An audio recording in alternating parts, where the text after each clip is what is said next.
പ്രിയമുള്ള എൻ്റെ വിദ്യാർത്ഥിനികളെ എല്ലാവരെയും ഞാൻ NIS all Kerala distance education എന്ന് പറയുന്ന നമ്മുടെ സ്ഥാപനത്തിൻ്റെക്കുള്ള ഓൺലൈൻ വീഡിയോ ക്ലാസ്സിലേക്ക് സ്വാഗതം ചെയ്യുകയാണ്. ഇന്ന് ഞാൻ നിങ്ങൾക്ക് മുമ്പിൽ പ്രസന്റ് ചെയ്യുന്നത് NISന്റെ +2 political science code number 317 new syllabus അനുസരിച്ചുള്ള 7ാമത്തെ ചാപ്റ്ററിൽ വരുന്ന MCQ ക്വസ്റ്റ്യൻസും ആൻസറും ആണ് നിങ്ങൾക്ക് മുമ്പിൽ ഞാൻ അവതരിപ്പിക്കുന്നത്. ആദ്യമായിട്ട് എൻ്റെ വീഡിയോ കേൾക്കുന്ന എല്ലാവരും ലൈക്ക് ചെയ്യുക, ഷെയർ ചെയ്യുക, കമൻറ്റ് ചെയ്യുക, സബ്സ്ക്രൈബ് ചെയ്യുക. നമുക്കറിയാം 2024 അതിനുശേഷമുള്ള ബാച്ചുകളിലും എക്സാം എഴുതുന്ന വിദ്യാർത്ഥികൾക്ക് പുതിയ സിലബസ് ആണ് വരുന്നത്. വൊക്കേഷണൽ വിഷയങ്ങൾ ഒഴികെയുള്ള എല്ലാ വിഷയങ്ങൾക്കും പുതിയ സിലബസ് ആണ്. അതിൻ്റെ 60% മാത്രം പബ്ലിക് എക്സാമിന് പഠിച്ചാൽ മതി, 40% പഠിക്കേണ്ട ആവശ്യമില്ല. ആ 60% വരുന്ന പാഠഭാഗങ്ങളാണ് അതിൽപ്പെട്ട 7ാമത്തെ ചാപ്റ്ററിന്റെ 2 മാർക്കിന്റെയും 3 മാർക്കിന്റെയും 5 മാർക്കിന്റെയും നമ്മൾ അവതരിപ്പിച്ച് കഴിഞ്ഞു. ഇന്നത്തെ വീഡിയോസിൽ 1 മാർക്കിന്റെ വിവിധ ക്വസ്റ്റ്യൻസും ആൻസർ ആണ്. നമുക്കറിയാം ക്വസ്റ്റ്യൻ പേപ്പറിന്റെ ആദ്യത്തെ 20 ക്വസ്റ്റ്യൻസ് 20 മാർക്കാണ്. അതിൽ ഓപ്ഷൻസ് ഉണ്ടാവും, അതിന് ട്രൂ ഓർ ഫാൾസ് ഉണ്ടാവും, ഫിൽ ഇൻ ദ ബ്ലാങ്ക്സ് ഉണ്ടാവും, ബ്രാക്കറ്റിൽ നിന്ന് സെലക്ട് ചെയ്യാനുള്ള ഉണ്ടാവും, മാച്ച് ദ ഫോളോവേഴ്സ് ഉണ്ടാവും. ഇന്ന് നമ്മൾ അവതരിപ്പിക്കുന്നത് ഫിൽ ഇൻ ദ ബ്ലാങ്ക്സ് ആണ്. ഏകദേശം 8 ക്വസ്റ്റ്യൻസ് ആണ്. 7ാമത്തെ ചാപ്റ്ററിൽ വരുന്ന 8 ക്വസ്റ്റ്യൻസ് ആണ്. ഇത് നമ്മൾ ടെക്സ്റ്റ് ബുക്ക് ബേസ്ഡ് ആണ്. അപ്പോൾ ഈ ഫിൽ ഇൻ ദ ബ്ലാങ്ക്സ് എന്നുള്ള ഒബ്ജക്റ്റ് ക്വസ്റ്റ്യൻസ് കിട്ടണമെങ്കിൽ നിങ്ങൾക്ക് ടെക്സ്റ്റ് ബുക്കിലുള്ള ഇൻഡെക്സ് ക്വസ്റ്റ്യൻസ് ഉണ്ട്. അപ്പോൾ 7ാമത്തെ ചാപ്റ്റർ ആണ് 7.1, 7.2, 7.3 അങ്ങനെ ഇൻഡെക്സ് ക്വസ്റ്റ്യൻസ് ഉണ്ടാവും. ആ ഇൻഡെക്സ് ക്വസ്റ്റ്യൻസിന്റെ ആൻസർ ആണ് നമ്മൾ എന്ത് ചെയ്തത് നോക്കുന്നത്. ഫസ്റ്റ് ക്വസ്റ്റ്യൻസ് ആണ് a dash state take the responsibility of providing goods and service to the weaker section of society ആണ്. അപ്പൊ അതിന്റെ ആൻസർ വരുന്നത് വെൽഫെയർ എന്നാണ്. എ വെൽഫെയർ സ്റ്റേറ്റ്, വെൽഫെയർ എന്നത് ക്ഷേമ രാഷ്ട്രമാണ്. റെസ്പോൺസിബിലിറ്റി പ്രൊവൈഡ് ഗുഡ്സ്, സാധനങ്ങൾ സേവനങ്ങൾ അല്ലേ. അതായത് സമൂഹത്തിന്റെ താഴ്ന്ന വിഭാഗം, വീക്കർ സെക്ഷൻ എന്ന താഴ്ന്ന വിഭാഗത്തിലുള്ള ആളുകൾക്കുള്ള സാധനങ്ങളും സേവനങ്ങളും പ്രൊവൈഡ് ചെയ്യുന്ന ആ സ്റ്റേറ്റിന്റെ പേരാണ് വെൽഫെയർ സ്റ്റേറ്റ് എന്ന് പറയുന്നത്. രണ്ടാമത്തെ ചോദ്യം government has try to bring about dash distribution of wealth ആണ്. ആൻസർ വരുന്നത് ഫണ്ടമെന്റൽ റൈറ്റ്സ് ആണ്.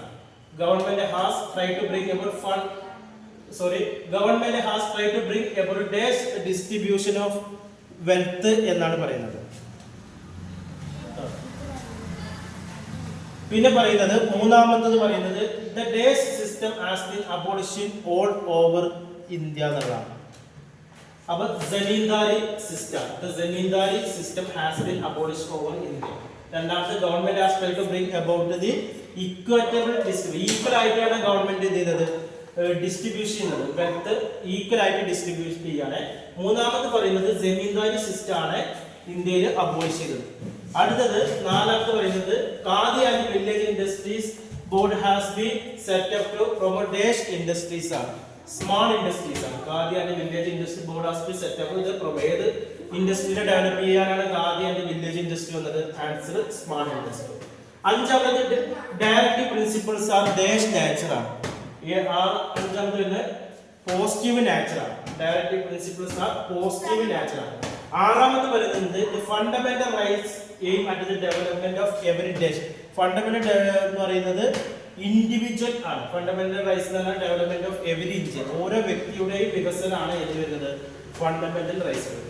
ഏഴാമത് പറയുന്നത് ഡയറക്റ്റീവ് പ്രിൻസിപ്പിൾസ് ആർ വേണ്ടി എസ്റ്റാബ്ലിഷ് ഡേഷ് ഡെമോക്രസി ആണ്. എക്കണോമിക് ഡെമോക്രസി ആയിട്ടാണ് വരുന്നത്. ലാസ്റ്റ് ചോദ്യം വരുന്നത് fundamental rights and directive principles are dash relationship with each other. Answer close relationship. Fundamental മൗലിക അവകാശങ്ങളും നിർദ്ദേശക തത്വങ്ങളും ഹാവ് ഡേഷ് റിലേഷൻ, ക്ലോസ് ആയിട്ടുള്ള ബന്ധമാണ്. അപ്പൊ ഒന്നാമത്തിന്റെ ആൻസർ വെൽഫെയർ ആയിട്ടുള്ള സ്റ്റേറ്റ്, രണ്ടാമത്തിന്റെ ആൻസർ വരുന്നത് ഇക്വറ്റബിൾ ഡിസ്ട്രിബ്യൂഷൻ ഓഫ് വെൽത്ത്, മൂന്നാമത് വരുന്നത് എന്താണ് ജമീന്ദാരി സിസ്റ്റം, നാലാമത് വരുന്നത് സ്മാൾ ഇൻഡസ്ട്രി, അഞ്ചാമത് പറയുന്നത് പോസിറ്റീവ്, ആറാമത് പറയുന്നത് ഇൻഡിവിജ്വൽ, ഏഴാമത് വരുന്നത് എക്കണോമിക്, എട്ടാമത് വരുന്നത് ക്ലോസ്. ഇങ്ങനെ ഓരോ മാർക്കിന്റെ 8 ക്വസ്റ്റ്യൻസ് ആണ്. ഇനി നമ്മൾ അടുത്ത ചാപ്റ്റർ അവതരിപ്പിക്കും. അതുപോലെ വിവിധ വിഷയങ്ങളുടെ ക്ലാസ്സുകൾ ഉണ്ടാവും. NISന്റെ SSLC +2 അഡ്മിഷനുകൾക്കും വിവിധ യൂണിവേഴ്സിറ്റികളുടെ ഡിഗ്രി PG ക്ലാസ്സുകൾക്കൊക്കെ നമ്മുടെ സ്ഥാപനവുമായിട്ട് നിങ്ങൾ കോൺടാക്ട് ചെയ്യുക. SSLC +2 അഡ്മിഷൻ വളരെ കുറഞ്ഞ ഫീസിൽ അതിൻ്റെ രജിസ്ട്രേഷൻ വർക്കുകൾ, ക്ലാസ്സുകൾ, ഗൈഡുകളൊക്കെ നിങ്ങൾക്ക് നൽകും. നിങ്ങളുടെ ജില്ലയിൽ തന്നെ പരീക്ഷ എഴുതാനുള്ള സംവിധാനങ്ങൾ നമ്മൾ ചെയ്തു കൊടുക്കുന്നുണ്ട്. ഇന്ത്യയിലെ മുഴുവൻ സ്റ്റേറ്റുകളിലുള്ളവർക്ക് നമ്മൾ അഡ്മിഷൻ കൊടുക്കുന്നുണ്ട്. വിദേശത്തുള്ളവർക്ക് നാട്ടിൽ വന്ന് എക്സാം എഴുതാനുള്ള സംവിധാനങ്ങളും നമ്മൾ എന്ത് ചെയ്യുന്നുണ്ട്, കൊടുക്കുന്നുണ്ട്. കൂടുതൽ വിവരങ്ങൾക്ക് എൻ്റെ വാട്സപ്പ് നമ്പർ ഡിസ്ക്രിപ്ഷൻ ബോക്സിലുണ്ട്, അത് നിങ്ങൾ കോൺടാക്ട് ചെയ്യാം. Thank you.